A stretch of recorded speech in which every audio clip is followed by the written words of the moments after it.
Hello friends, welcome back to my channel. It's me Kaveri Bora. आज मैं आपके लिए लेकर आई हूँ चाइनीज ब्लू ड्रामा एडवांस पीएफली एपिसोड 16। स्टार्टिंग से पहले मैं आप लोगों को बताना चाहूँगी, मैं हर वर्ड एक्सप्लेन करती हूँ ताकि आप लोगों को ड्रामा देखने में कोई प्रॉब्लम ना हो। और आप लोग मेरे चैनल को सब्सक्राइब नहीं करते हो, मेरे चैनल को सब्सक्राइब क्यों नहीं करते? बहुत सारे लोग मेरी वीडियो देखते हैं लेकिन सब्सक्राइब नहीं करते, क्यों ऐसा करते हो आप लोग? प्लीज़ मेरी मेहनत को समझिए एंड चैनल को सब्सक्राइब कर दीजिए। स्टार्टिंग में हमें दिखाई जाते हैं युवान जोंग और एक बॉडीगार्ड को, जो दोनों साथ बात कर रहे होते हैं। फिर वो बॉडीगार्ड वहाँ से चले जाते हैं।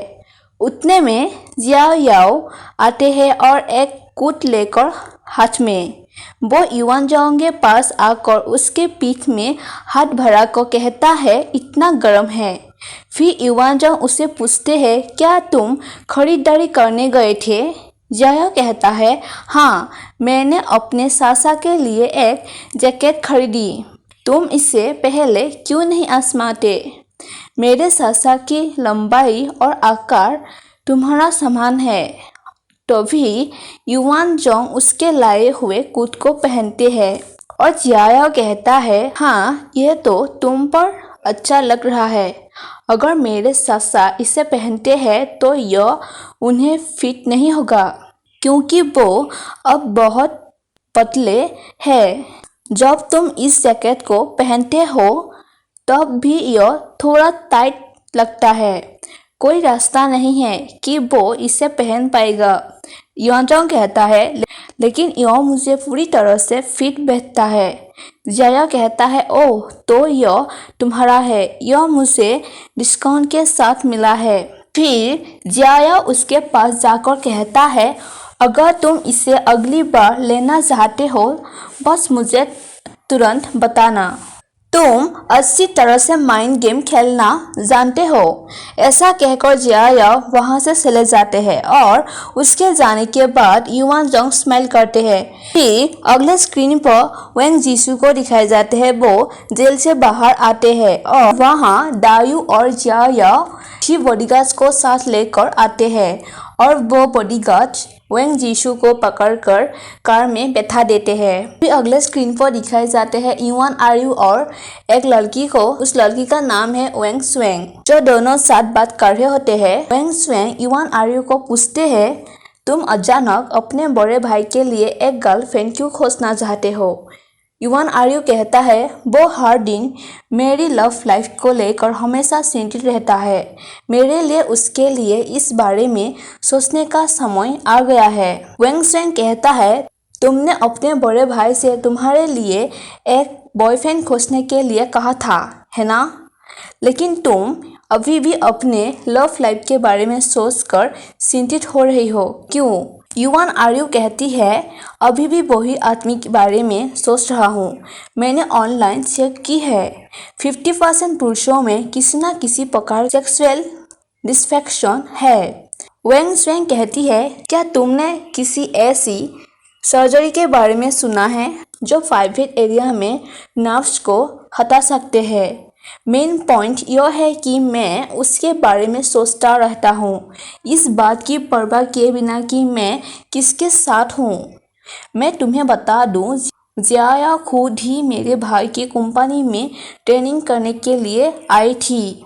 ओरिजिनली वो पहले से ही कुंग-फू में अच्छा था, तब भी वो प्रशिक्षण के लिए ट्रेनिंग हॉल में आया है।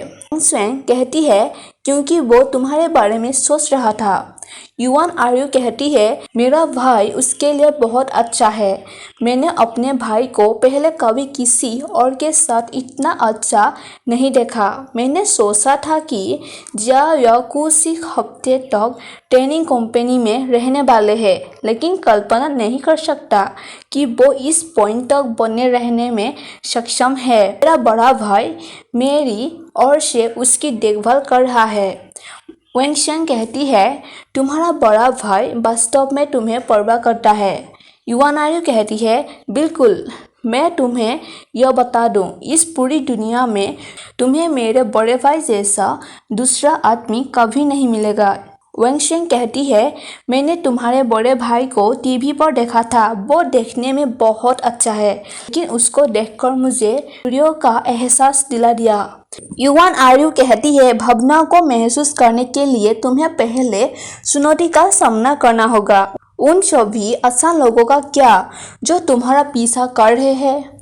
तुमने उनके साथ रहना क्यों नहीं सुना? वेंगशुएंग कहती है, क्योंकि वो सिर्फ मेरे टाइप का नहीं है। युवान आर्यू कहती है, मेरे बड़े भाई जैसा कोई, उसके लिए किसी के प्यार में पड़ना बेहद मुश्किल है। एक बार प्यार करने के बाद वो कभी अपना दिल नहीं बदलेगा। इसलिए मैं उन लड़कियों को कहता रहता हूँ, कोई फर्क नहीं पड़ता कि वो कितने सुंदर है, कुछ खास नहीं है, केवल वही जो मेरे बड़े भाई के प्यार में पड़ सकता है। वो भगवान की सुंदरता होगी और मैं उसे अपने पूरे जीवन में एक देवी के तरह मानूंगा। तो बेहतर होगा कि तुम जल्दी करो, इसके बारे में सोचो। कितना अच्छा होगा जब तुम्हारा शादी मेरे बड़े भाई से होगा। कार है, घर है और माता पिता भी पहले ही निधन हो चुका है। भाभी के बारे में चिंता करने की जरूरत नहीं है। वेंगशुएंग कहती है, अच्छा एक कोशिश करो, लेकिन क्या हुआ अगर तुम्हारे बड़े भाई को मुझमें इंटरेस्टेड नहीं हो तो मैं कुछ नहीं कर सकता। युवान आर्यू कहती है, बस इसके बारे में चिंता मत करो। और हाँ, एक बात बता दूं, अगर तुमने मेरे बड़े भाई के हाथ से खाना खाओगी तो तुम्हें अन्य भोजन स्वादिष्ट नहीं लगेगा। फिर दोनों रेस्टोरेंट से बाहर आकर बात करते हैं। युवान आर्यू कहती है, मुझसे प्रॉमिस करो, कल शिरो तुम मेरे बड़े भाई से मिलने के लिए आओगी। वेंगशुएंग कहती है, क्या तुमने उससे पहले ही बता दिया था? युवान आर्यू कहती है, इसके बारे में चिंता मत करो, मैंने उससे पहले ही एक शॉर्ट टेक्स्ट मैसेज भेज दिया है। वेंगशुएंग कहती है, ठीक है। फिर मॉर्निंग का स्क्रीन दिखाए जाते हैं जहां युवान आर्यू याओ याओ के लिए ब्रेकफास्ट लेकर आते हैं और याओ याओ को नींद से जगाते हुए कहता है, ट्रेनिंग रूम की सफाई के लिए सफाई दल आ रहा है। यदि तुम आर्मी में इस तरह बेड पर रहने की हिम्मत करते हो तो तुम अपने बद के साथ पूरी तरह से अनुशासित होगे। जल्दी उठो। फिर दिखाए जाते हैं जियाओ याओ टूथपेस्ट कर रहे होते हैं और युवान जोंग आवाज लगाकर कहते हैं, जियाओ याओ यहाँ आओ। जियाओ याओ कहता है, क्या हुआ? युवान जोंग कहता है, बस यहाँ आओ तब हम इसके बारे में बात करूंगी। फिर जियाओ याओ युवान जोंग के पास जाकर पूछते हैं, क्या हुआ? युवान जोंग कहता है, अपनी बेडशीट को फिर से ढेर करो। जियाओ याओ पूछते हैं, क्या यह जरूरी है? युवान जोंग कहता है, खुद देख लो। फिर जियाओ याओ अपने बेडशीट को ठीक करते हुए कहता है, अब मुझे एहसास हुआ कि तुम्हारी कोई गर्लफ्रेंड क्यों नहीं है। तुम्हारे जैसा किसी के साथ समय कौन बिताना चाहेगा? फिर जियाओ याओ स्माइल करके युवान जोंग के पास बैठकर पूछता है, मैं तुम्हारे लिए एक गर्लफ्रेंड क्यों नहीं ढूंढ सकते? तुम इस बारे में क्या सोचते हो? फिर अगले स्क्रीन पर ट्रेनिंग हॉल का स्क्रीन दिखाए जाते हैं जहां ट्रेनिंग चल रहे होते हैं। उतने में वहां युवान जोंग आते हैं और वो जियाओ याओ ने दिया हुआ कोट पहनकर आते हैं और उसे देखकर जियाओ याओ सोचते हैं, यह वही है जो मैंने तुम्हारे लिए सुना है। वो हैंडसम क्यूट इनमें से कैसा दिख रहा होगा? ऐसे ही जियाओ याओ सोच रहे होते हैं। फिर 5 मिनट ब्रेक होते हैं और वहाँ युवान आर्यू और वेंगशुएंग आती है। वेंगशुएंग कहती है, क्या करूँ, मैं बहुत घबराया हुआ हूँ। क्या तुमने उसे पहले ही बता दिया था? युवान आर्यू कहती है, इसके बारे में चिंता मत करो, मैंने उसे पहले ही एक शॉर्ट टेक्स्ट मैसेज भेज दिया है। फिर युवान आर्यू युवान जोंग को देखाकर कहती है, तुमसे मिलने के लिए उसने ठीक से कपड़े पहनकर आया है। मैं तुम्हें बता दूं, मेरे बड़े भाई ने कभी भी इस तरह के फैशन के कपड़े नहीं पहने थे। वास्तव में मैंने उसे पहनने के लिए खरीद कर भी दिया था। इससे पता चलता है कि तुम उसके लिए कितने इम्पोर्टेंट हो। वेंगशुएंग कहती है, इस आदमी का साथ पाना मेरी कल्पना से भी ज़्यादा मुश्किल है।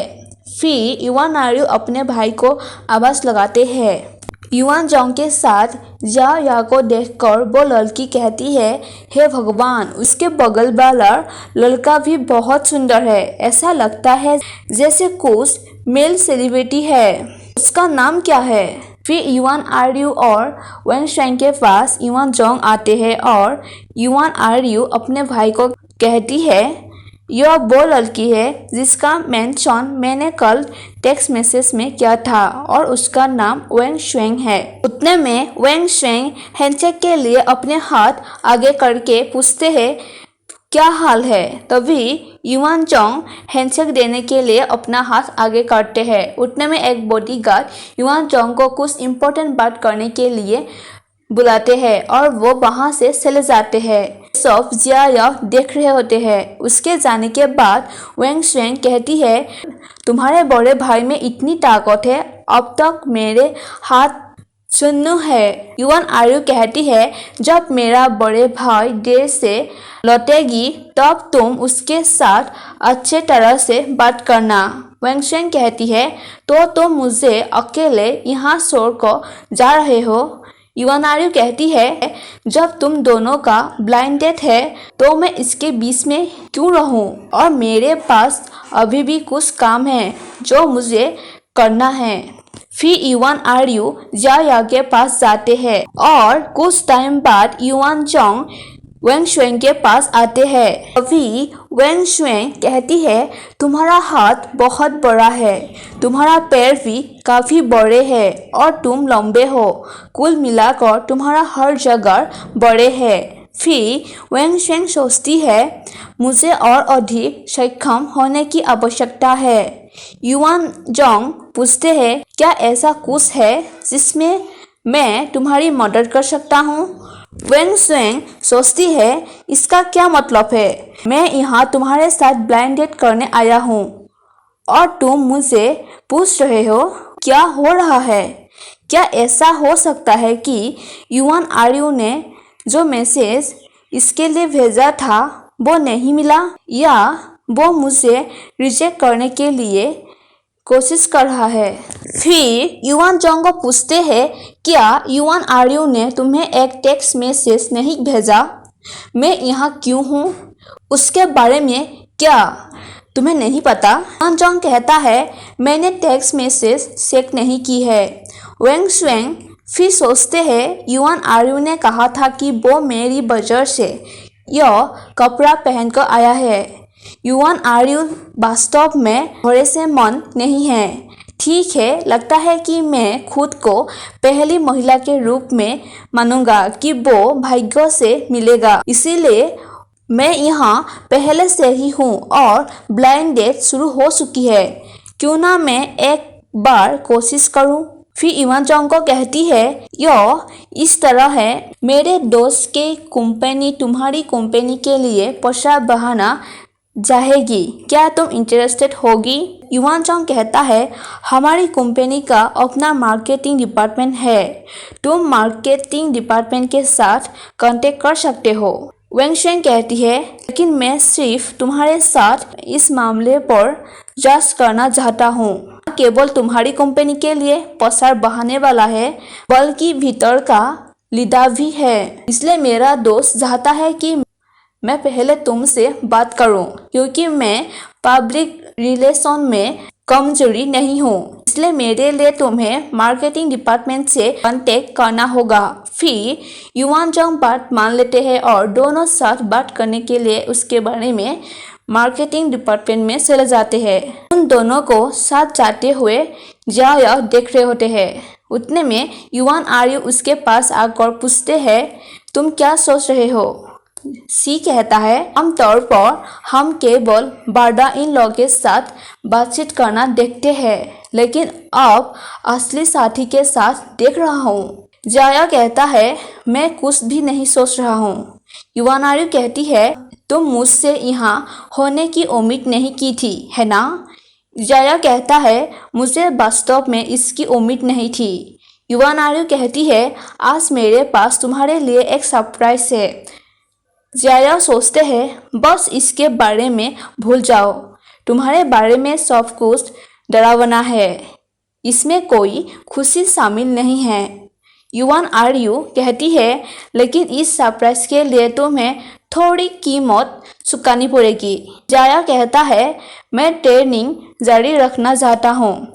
ऐसे कहकर वो जाने लगते हैं, तभी युवान आर्यू उसे जाने के लिए नहीं देता और कहती है, मत जाओ, यह छोटा सा पुरस्कार जो तुम्हें देना है और तुम्हारे महीने के लंबे पोजीशन की तुलना में यहाँ कुछ भी नहीं है। जाया सोचते हैं, क्या फर्क पड़ता है। इतने में कई बॉडीगार्ड जाया को वहां से ले जाने के लिए पकड़ लेते हैं। जाया पूछते हैं, क्या चल रहा है। एक बॉडीगार्ड कहता है, जायाओ, युवान आर्यू ने तुम्हारे लिए जो किया है उसके लिए तुम्हें खुशी होना चाहिए। उसने इस एनर्जी सरप्राइज पर बहुत खर्च की है। ऐसे कहकर जाया को बॉडीगार्ड्स वहां से ले जाते हैं और यहीं पर एपिसोड 16 खत्म हो जाते हैं। Thank you for watching my video. Bye bye.